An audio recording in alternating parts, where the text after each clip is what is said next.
Welcome to this retelling of one of the most unsettling cases ever recorded in the history of the United States. Before we begin, I invite you to share in the comments where you are watching from and the exact time you are listening to this story. We are always curious to see which places and at what hours of day or night these accounts reach.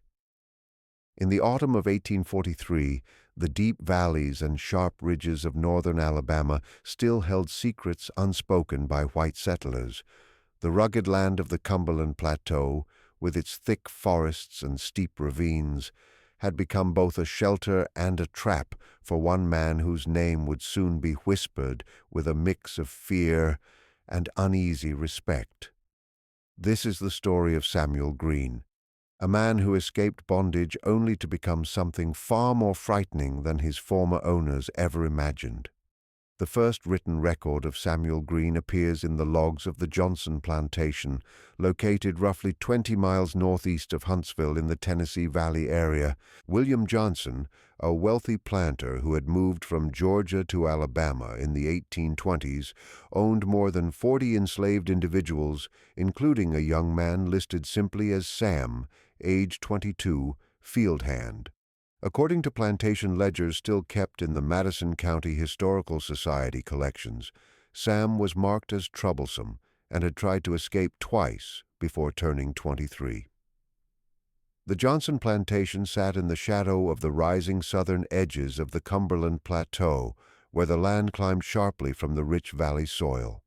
The mountains to the east stood like silent guards, their wooded slopes offering both danger and opportunity. For someone dreaming of escape from bondage, these wild highlands were perhaps the only real path to freedom. To the north lay Tennessee with its own plantation system. To the west, the dangerous Tennessee River, and to the south, the deeper heart of Alabama's slave territory.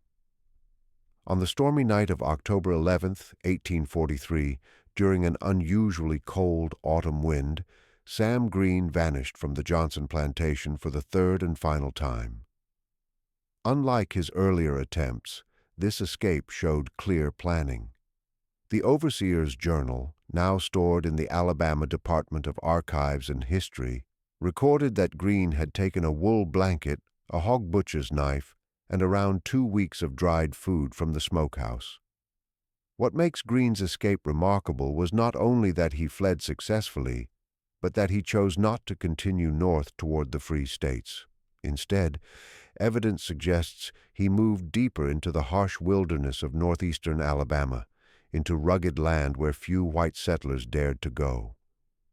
The first sign of what Green was becoming appeared 3 months later, in January of 1844. A hunter named Elijah Thornton reported to the sheriff of Jackson County that he had seen a Negro man wild in appearance while tracking deer near what is now Guntersville Lake. Thornton's statement, preserved in county papers, said the man wore animal skins and carried a rough spear and knife. The encounter ended when the man slipped silently into the bushes before Thornton could approach. Over the following months, similar sightings were reported by hunters, trappers, and the few settlers willing to build homes in those remote valleys. The figure was always described the same way: a tall black man with a noticeable scar on his left cheek matching Samuel Green's recorded description, wearing hides and showing remarkable skill in the woods. What at first seemed like curious reports soon shifted to something more troubling. In April of 1844, a hunting party led by Thomas Wilkes did not return to their settlement near what is now Scottsboro. When a search group eventually reached their camp, they found it destroyed with signs of struggle, and 3 of the 4 men gone. The lone survivor, James Carter, was discovered hiding inside a hollow tree nearly a mile from the site, shaking and nearly unable to speak. His statement, taken by the county magistrate, described an attack by a Negro mountain spirit who moved silently through the trees and killed his companions with terrifying skill. Although authorities first dismissed Carter's story as the talk of a man shaken by some tragic accident, later events would give weight to his claim. Through the summer and fall of 1844, scattered farm families in the region reported thefts, not of valuables, but of useful things, tools, weapons, cooking pots, and pieces of clothing. More unsettling were the claims that these thefts happened while the residents slept, the intruder somehow entering and leaving without waking anyone. By December, settlers had given the figure a name: the Mountain Devil. Rumors spread that this was no ordinary fugitive, but a man with almost supernatural ability, able to move like a shadow in the night and endure harsh winters with no help. Some said he held a deep hatred toward white hunters and slave catchers. Local newspapers like the Huntsville Democrat, copies of which still exist on microfilm, dismissed such stories as fearful superstition, though they did admit that some Negro fugitive seems to be living as a savage in the high country northeast of our city. The Mountain Devil might have remained a strange local legend if not for the events of February 18, 1845.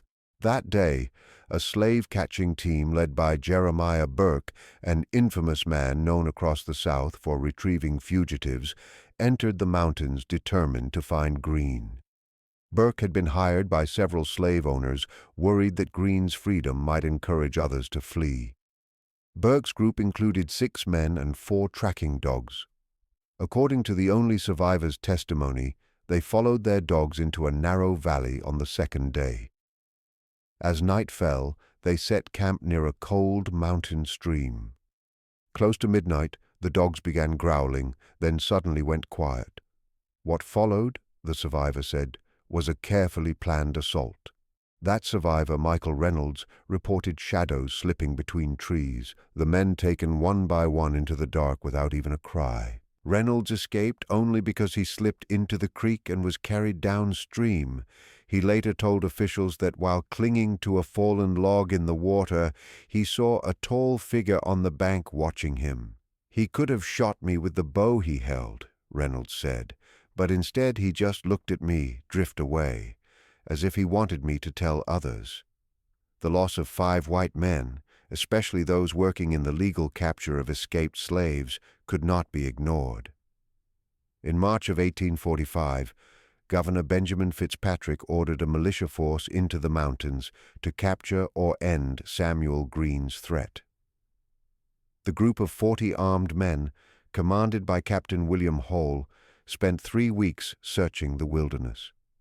Their diaries describe a chase after a ghost, warm campfires left behind, hidden stashes of tools in caves, and far-off glimpses of a figure that vanished before they could approach.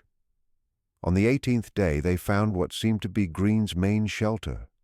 Deep in a lonely valley, they discovered a structure built partly into a cliff, using a natural cave and extended with timber walls and a roof of woven branches. Inside lay an array of weapons, 3 rifles with powder and shot, several knives, spears, and a bow with arrows. Even more disturbing were personal belongings from at least 7 men who had disappeared in the region the year before. Most chilling of all was a journal apparently kept by Samuel Green himself. Written on paper taken from different places and bound in animal hide, it revealed a man who could read and write, and a mind filled with deep anger and unyielding resolve. Green wrote of his life on the Johnson plantation, the hardships carried from birth, and his belief that the only true freedom in this world was taken by strength and held with unshakable will. Plantation, writing in detail the harm he had endured and the cruelty he had witnessed. He described his earlier attempts to flee and the punishments that followed each one. And he spoke of how he had changed in the wild. "In these mountains I have become what they feared most, no longer a slave, but a shadow born from their own actions. What kindness did they ever show? Then I will show the same." The journal also explained that Green had not survived alone in the wilderness. He had met and formed bonds with at least 2 other runaways, though he never revealed their names, calling them only brothers in struggle. Together, they created a way to live in the harsh mountain land, hunting, gathering, and taking what they could not make for themselves. Captain Holtz's militia searched another week for Green and his group, but found nothing. It seemed that once Green learned of the militia's arrival, he abandoned his camp and moved deeper into the mountains. The men returned to Huntsville with the journal and a few traces of life, but not with their target. The Mountain Devil's actions appeared to slow after the militia's hunt. Reports of his presence and small thefts became fewer through the rest of 1845, leading some to believe Green had finally gone north or maybe died in the wild. This period of uneasy calm ended suddenly in January of 1846. On the night of January 7th, William Johnson, Green's former master, was discovered lifeless in his study. The scene was strange. The house was locked from inside. Nothing was stolen, and Johnson's body showed only one injury, a handmade arrow driven through his chest. On the desk before him rested a folded paper with a message written neatly, "Justice comes even to the powerful." Remember Samuel Green. The killing of such a respected plantation owner in his home sent fear through the region. A second hunt was formed, larger than before, with more than 60 armed men and several skilled trackers brought from Tennessee. This time they were told not to bring the fugitive back alive. The expedition left January 20th, 1846, sure that their numbers and the bare winter trees would help them succeed where others had failed. They returned 2 weeks later, missing 17 men. Survivors told of planned attacks led by Green and his allies. Using deep knowledge of the land, the runaways separated small groups, set traps, misled them with false paths, and attacked at night when visibility was lowest. One chilling story told of 6 militia members resting in a place they thought safe, only to wake and find 2 missing and a message carved into a tree. You chase a man who learned to hunt by watching you. The leader, Major Thomas Bradford, chose to withdraw after losing more than a quarter of his men without even seeing Green.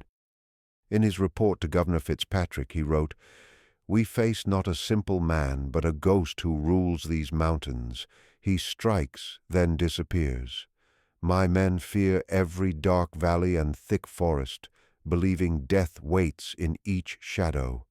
I cannot continue to risk their lives in a hopeless search." For the next year and a half, the legend of the Mountain Devil rose even higher.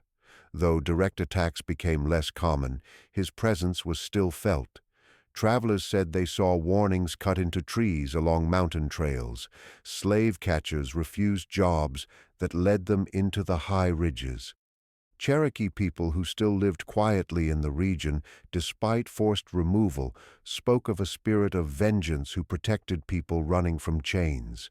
Most powerfully, the number of successful escapes from plantations in northern Alabama grew greatly during this time.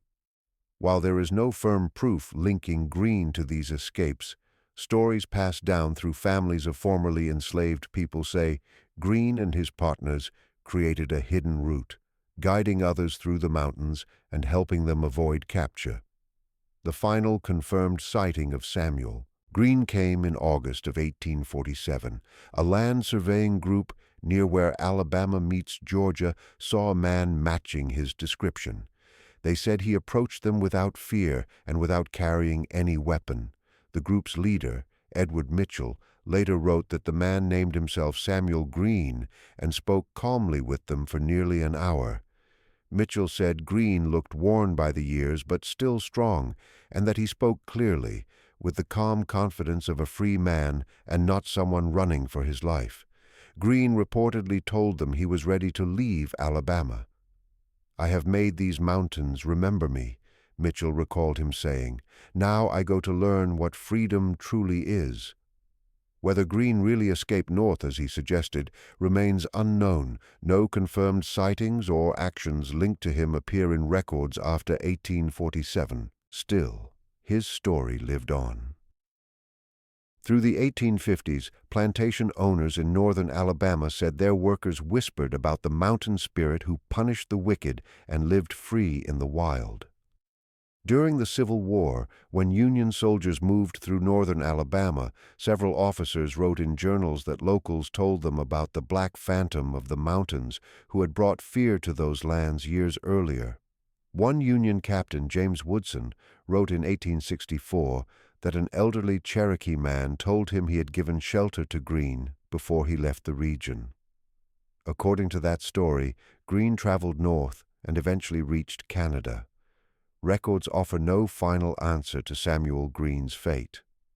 Like many who stand between recorded fact and spoken legend, the truth has blended with myth. What remains certain is that for nearly 4 years, a man who once lived as property not only survived in one of the toughest wilderness areas of the South, but changed from hunted to hunter, from property to legend, from silence to a story passed for generations. The mountains of northern Alabama still rise, now crossed by roads and towns.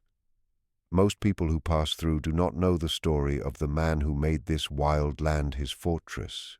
Yet in old families who lived here long before, especially among the descendants of people once enslaved, the memory of Samuel Greene, the man who fled bondage and became the most feared mountain fighter in the South, remains, a deep symbol of courage, survival, and the heavy cost of freedom in a place built on forced labor. The final page of Samuel Greene's found journal may best show who he became and what he left behind. They made me a thing, but these mountains made me a man. They tried to erase me, but here I learned to see in darkness. They tried to crush my spirit, but instead shaped something beyond their control. I am what they made, risen against them. Let history hold this truth, and history, even if not perfectly, has remembered. In accounts recorded by the Federal Writers Project in the 1930s, several elderly, formerly enslaved people from northern Alabama spoke of Samuel Greene, though they called him by different names, the Shadow Man, Mountain Samuel, or simply the Free One. These stories show that Greene's effect spread beyond fear among those in power. To many enslaved people, he represented not just escape, but courage, defiance, and justice. Martha Johnson, interviewed in 1937 at age 91, remembered stories her mother whispered of Greene. Mama used to tell us quietly that if a master was cruel, the mountain man would know and he would come, down to make things right. We were not supposed to speak of him, but everyone knew. When overseers vanished, people would glance at one another with quiet understanding. No one cried for those men. The effect of Greene's story, or even the belief in him, on slavery in northern Alabama was powerful. Plantation records from 1844 to 1848 show unusual caution in punishment near the mountains. One plantation owner wrote to his brother in Georgia, "We must be gentle with discipline, for there is a devil in these hills who has set himself judge of those who are too harsh." Fear spread to slave patrols as well. Thomas Weatherby, who served on one such patrol in Jackson County, wrote in his memoir, published after his death in 1879, "No man wished to ride too close to the highlands after dark. We had heard what happened to Burke's group. Some insisted it was wild animals or even a panther, but we all understood better. There lived a man in those mountains who had declared his own war on anyone who hunted his people, and he fought that fight with chilling skill and patience." The winter of 1847 brought especially harsh cold to the mountains of northern Alabama. Temperatures fell well below freezing for weeks, and snow built up deep in the high ridges. For someone living alone in that wilderness, even someone as experienced and hardened as Greene had become, survival would have been incredibly difficult. It was during that long winter that many believed Greene finally vanished from the region. A remarkable document uncovered in the 1890s and now held in the Alabama Department of Archives and History hints at what may have happened to Samuel Greene. The record is a letter dated May 1848, written by a Quaker abolitionist in Pennsylvania to a fellow reformer in Ohio. In the letter, the writer mentions, A most unusual man has recently arrived from the southern woods who calls himself Samuel and says he lived as a wild man in the mountains of Alabama after escaping bondage. The letter goes on to describe this man as carrying the physical scars and emotional weight of both slavery and long isolation, but also as having a quiet intelligence and a dignity that inspired respect from everyone who met him. According to the letter, Samuel planned to continue on toward Canada, fearing that even in a free state, the newly passed Fugitive Slave Act could lead to his capture and forced return to the South.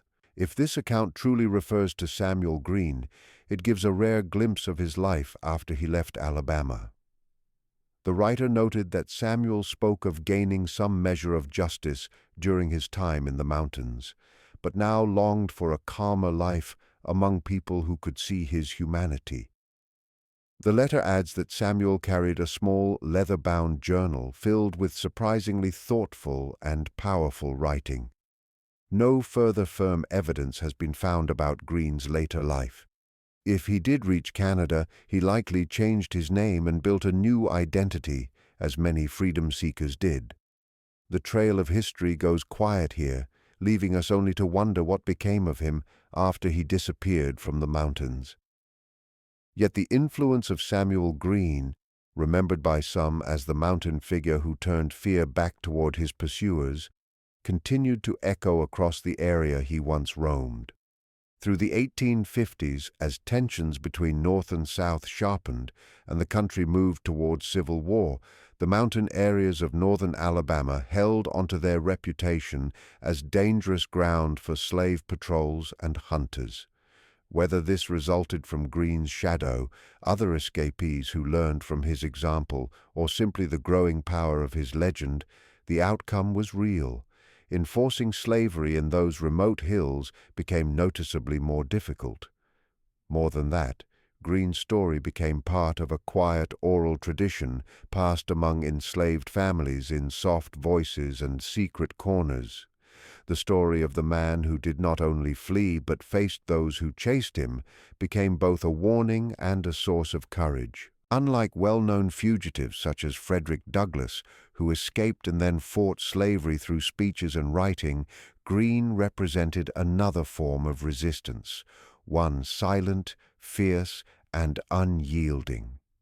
During the Civil War, when Union troops entered northern Alabama in 1862, officers noticed something unexpected. Many enslaved people, instead of running toward Union forces for protection, fled toward the mountains. Colonel James Montgomery, commanding units that included formerly enslaved soldiers, reported, "The local Negroes share a curious belief that safety lies not with us, but in the high country to the east, where they say a guardian of their race once made his refuge." This belief was so widespread that Union officers began sending guides into the mountains to lead escapees safely to their lines. One such guide, Sergeant William Jackson, himself once enslaved, wrote that the people he met still spoke of a man called Green, as though he remained in those high ridges watching over them. Jackson tried to explain that Green was likely long gone, if he ever lived at all in the way people claimed, but their belief was deep and unwavering. As the war continued and slavery's foundation cracked, the legend of Samuel Green grew and changed.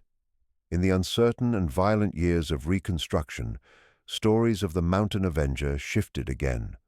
For newly freed black families in northern Alabama, Green became a symbol of strength and self-assertion.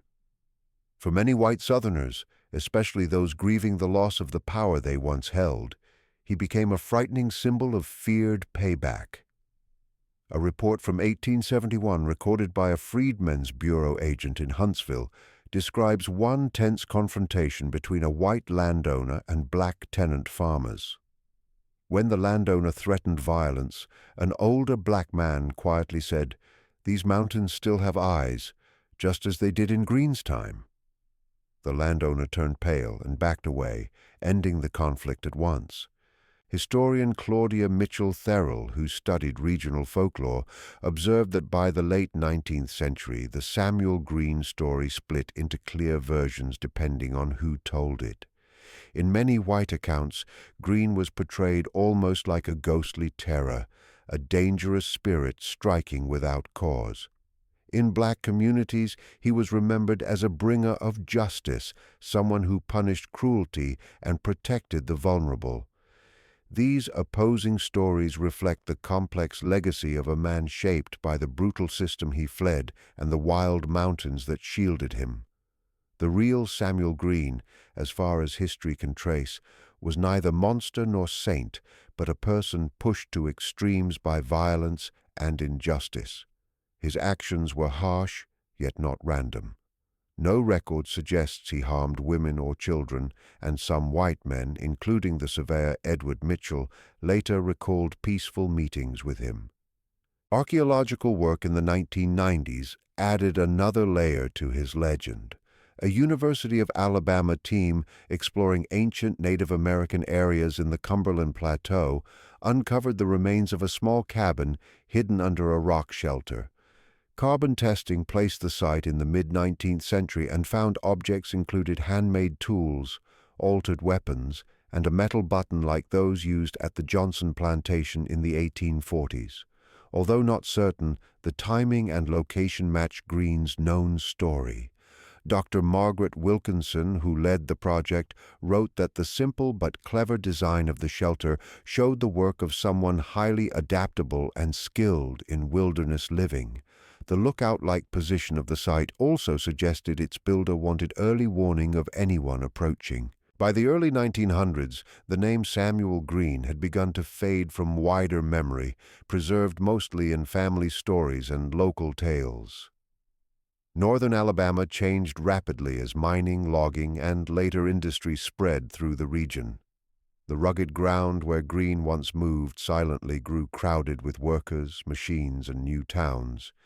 Yet in a few communities, especially those founded by formerly enslaved people and their children, his memory held strong. Records from a small African Methodist Episcopal church near Scottsboro mention yearly gatherings on January 7th, the anniversary of William Johnson's death, called simply Remembrance Day. Elderly members interviewed in the 1970s explained that the day honored the moment when justice found the cruel master, a clear nod to Green's most decisive act. As the 20th century moved forward and the civil rights movement pushed the nation to look again at its buried history of oppression and struggle, scholars revisited forgotten figures like Green. Hard proof remained limited, yet the steady consistency of stories told across generations suggested something real behind the legend. An escaped man truly did live in those mountains and became both fear and hope woven into the land. Dr. Benjamin Turner, a historian from Howard University who studied the Underground Railroad deeply, placed Green in a category he called wilderness maroons, people who fled not only chains but civilization itself, and built their own harsh freedom in nature's most secret places. Fugitives who, rather than trying to escape to the northern states, created hidden worlds within the South itself. While Green seems to have lived mostly on his own or with only a few quiet allies, Turner writes that his approach mirrors that of larger maroon communities in the Great Dismal Swamp of Virginia and North Carolina, or in the bayous of Louisiana. These were people who did not simply flee slavery. They formed secret places of black freedom deep inside slave territory. In the nearby state of Tennessee, a curious echo of Green's story surfaced in 1969 when an elderly woman named Sarah Jenkins spoke to a graduate student researching her family roots. Jenkins, then 97 years old, claimed her grandfather had once been a companion to the mountain man of Alabama. According to Jenkins, her grandfather William escaped from a plantation in Georgia around 1845 and traveled westward, eventually meeting Green in the highlands. Grandpa William said this man Samuel taught him how to survive in the wild. Jenkins recalled, how to move unseen, how to find food, how to craft tools and weapons from the forest.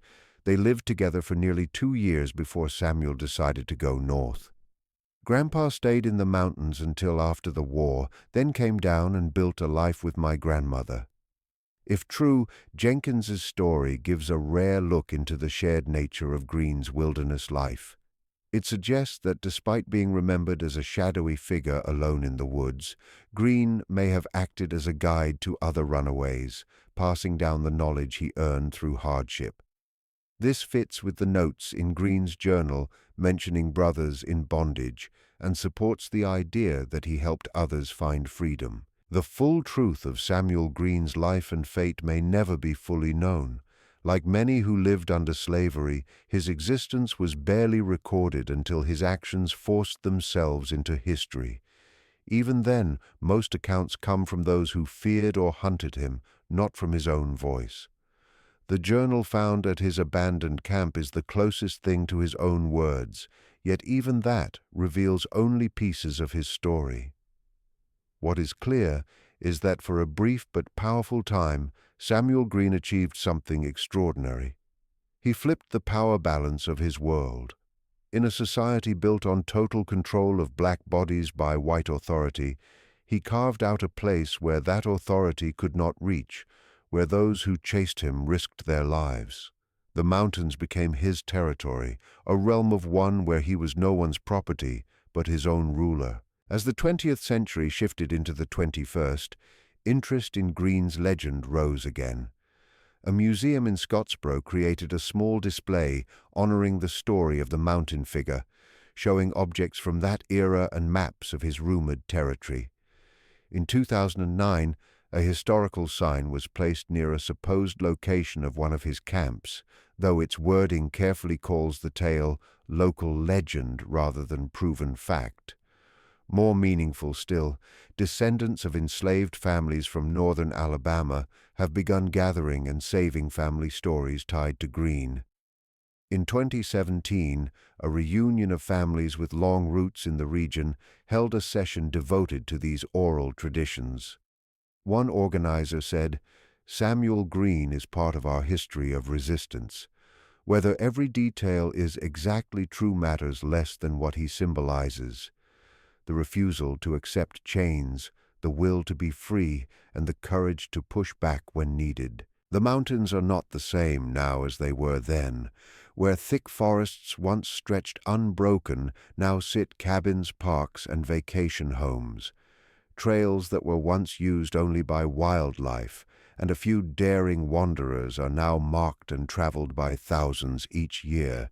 Yet, in the deepest parts of the Cumberland Plateau, you can still feel something of what Green must have known, the solitude, the danger, and also the strange sense of freedom."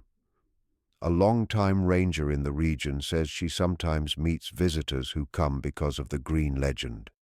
They want to walk where he walked, she notes. Some come for history, some see him as a hero. A few even believe they feel his presence in the hills. She does not believe in ghosts, yet she respects the power of the story. In these valleys, especially as night arrives, it is easy to imagine how a man who knew every hidden path could seem like a spirit, appearing and vanishing at will. Even with modern maps and gear, people still get lost here.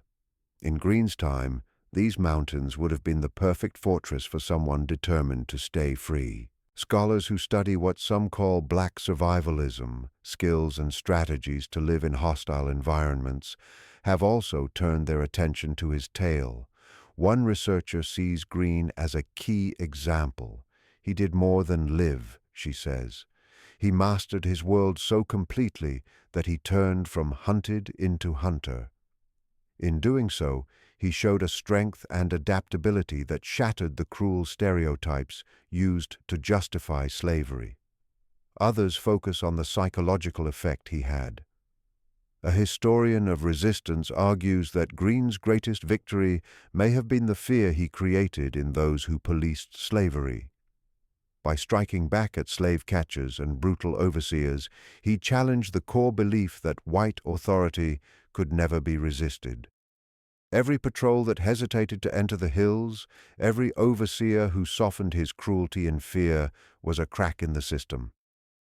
Today, opinions in northern Alabama still divide in expected ways. Many white residents see the story as colorful legend, while many black residents view it as a vital part of the long fight against oppression. Some local businesses even market mountain tours inspired by the tale, a twist of irony that Green himself might have noted. Like many figures who lived at the edges of written history, the lack of final records has allowed Samuel Green to become many things to many people: villain or hero, outlaw or freedom fighter, warning or inspiration. Perhaps the truest version lies in the words said to be his during a final encounter with a surveyor. "I became who I had to become. Judge me only if you have worn the chains I broke." His most lasting legacy may be the questions his story forces us to face about resistance. In a world where enslaved people had no legal path to justice, where every law worked against them, what forms of resistance were possible, and which of them were right? Green chose direct, often violent struggle, a path few could take, yet one shaped by his life and the rugged land that sheltered him. American memory often centers those who fled north and fought within moral frameworks more comfortable to the wider public. Figures like Frederick Douglass, Harriet Tubman, and Sojourner Truth rightfully stand as giants, but Samuel Green represents another current, one that refused not just bondage, but the rules set by the oppressor.